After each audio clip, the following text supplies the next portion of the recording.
In 2006, he murdered a political enemy in a busy London restaurant with polonium. In retaliation, we expelled 4 Russian diplomats. The diplomatic equivalent of doing this. Yo, ladies and gentlemen, boys and girls, you know what time it is. It's your boy, Shady, one and only, and we are back here today on this very beautiful day, guys. So today, guys, we're going to check out this video, Jonathan Pie, how Putin weaponized London's greed. Okay, we are going to check out this video. You know me, guys, when it comes to satire, I'm right on it. I'm on it. Wherever it is, guys, send it to me. Be it German, be it British, be it Czech, be it from whatever country. Make sure the translations, except the English ones. Yeah, make sure there's translations. I'm on it. Anyway, that's not too much. We're going to check out this video, guys, okay? My voice, so make sure you smash like, subscribe, give me some love. And this one's going to be very interesting. I believe that strongly. So smash subscribe, smash like. Alright then, talk to me. It's your boy, Mr. Shady. So am I okay to kind of say, you know, the New York Times UK correspondent, Jonathan Pie? You know, I need a title. What for? Twitter. I mean, Putin, he's waving his massive KGB willy at us. You know, come and have a go if you think you're hard enough. His massive KGB willy. You think you're old enough? And we're not hard enough. It's like an out-of-date button mushroom down there. Ooh. What do you think of the tie? Ooh, outdated mushroom. Violated the guy, you know. Too much. I don't really know what to say. You know, for the first time in my career, there are no words or expletives that can do this situation justice. War crimes are happening right now, from where I'm sat, about 1,000 miles that way. When it comes to sanctions, the EU are going full pelt, seizing billionaires' yachts, their villas, the whole shebang. Problem is, of course, they're still paying Russia for 40% of their gas. That is true, because they're still getting the gas from Russia. 350 million euros a day. So Putin has no shortage of cash rolling in to finance his war machine. And if Europe gets too whingy, he can just turn the gas off. So Putin's got Europe by the short and curlies. He's got Europe by the shirt and curlies. Yo, this guy's moving crazy. So shortened curlies are the hairs on your neck. By the shortened curlies. Oh my days, man. Okay, let's go. What? Pubes. Here in the UK, we don't... Shortened curlies are pubes. People think shortened curlies are pubes and they use it as pubes, but it's actually the short hairs on your neck. Don't have quite the same problem. Only 5% of our gas comes from Russia. Here, we're reliant on something far more precious. Russian money. For 20 years, Putin has been using illicit money to fund an oligarchy of billionaires to keep his corrupt regime in power. And for 20 years, those Kremlin-approved oligarchs have been coming here to invest their ill-gotten gains via a loophole that allows people to buy property in the UK anonymously. Is that so? Is that really so? Yo, that is some madness. Okay, so that's a loophole. Anyway, let's continue. Homes valued at tens of millions of pounds. A cluster of Russian jewels. Welcome to Londongrad, Moscow-on-Thames. 87,000 homes in Britain were bought through offshore companies by anonymous millionaires. So they make it anonymous through a loophole. He called it Moscow-on-Thames. So that's, you know what it means? Because the River Thames, yeah, in London, I mean, runs through the UK and then Moscow-on-Thames. At least £1.5 billion worth of those are owned by Russians with direct links to the Kremlin. London is the money laundering capital of the world, bar none. What an accolade! Wow. The London Laundromat, a one-stop corruption shop for anyone who needs to hide their money away with no questions asked. He called it a laundromat. Oh, he just washed London. Took London and slammed it, bro. We have let it happen for years because it's how the UK makes money. It's the only industry we have left. Without it, we'd just be a car park for France. Oh my. that it would just be a car park for France. Oh my days. All the cars. Yeah, is he referring to the cars? Yo, this guy is proper violating the UK, bro. Open Britain, where anyone, arms dealer, drug dealer, people trafficker, warlord, or in this case, hundreds of Kremlin-backed millionaires can rinse their dirty money clean by buying up the most expensive houses in London. And, for the most part, leaving them empty, which inflates the market so much that the rest of us have to sell a kidney just to buy a shed. How about we seize all the oligarchs' mansions and hand them over to Ukrainian refugees? Or actually, I'll have the 5-storey mansion in Kensington and the Ukrainian family can just have my place. Fair game, fair game. At least I'm sure your place is comfy. Yo, the irony. This is what I call pure satire. The irony, yeah, the little exaggeration. I mean, exaggeration is never actually a lot, okay, because actually it's true. Yeah, a lot of it, yeah, it's really true. And when they run out of houses to buy, they buy other things. Our football clubs, our newspapers, our vodka.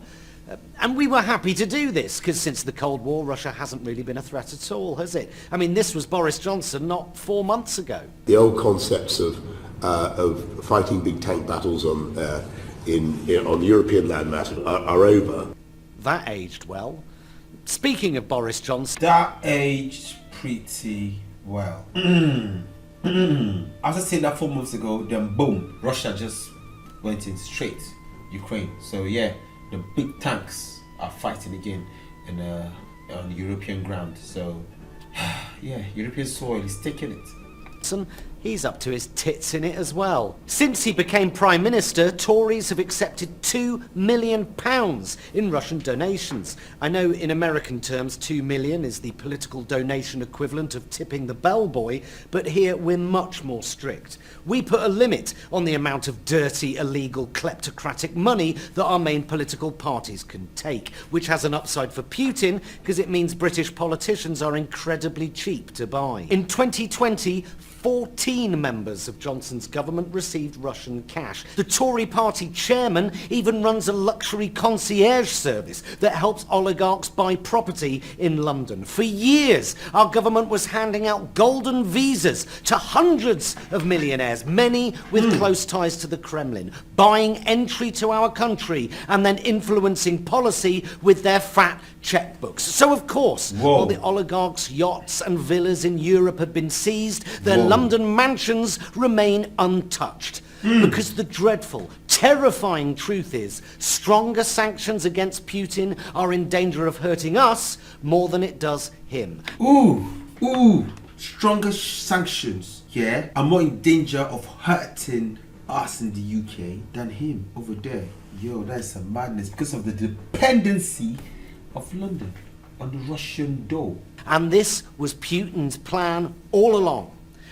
He's a clever guy. People look at Putin looking like this. He's a clever guy. He's a chess player. He can think. Yeah, he can think. Yeah, for him to do what he's doing right now, he must have thought about it for years and years. Remember, he was in the KGB. So my guy's brain is on another level. Yeah, he's playing chess, and a lot of these prime ministers are playing checkers. Imagine chess versus checkers. 20 years he's been slowly neutralizing us as a threat by using our own greed against us.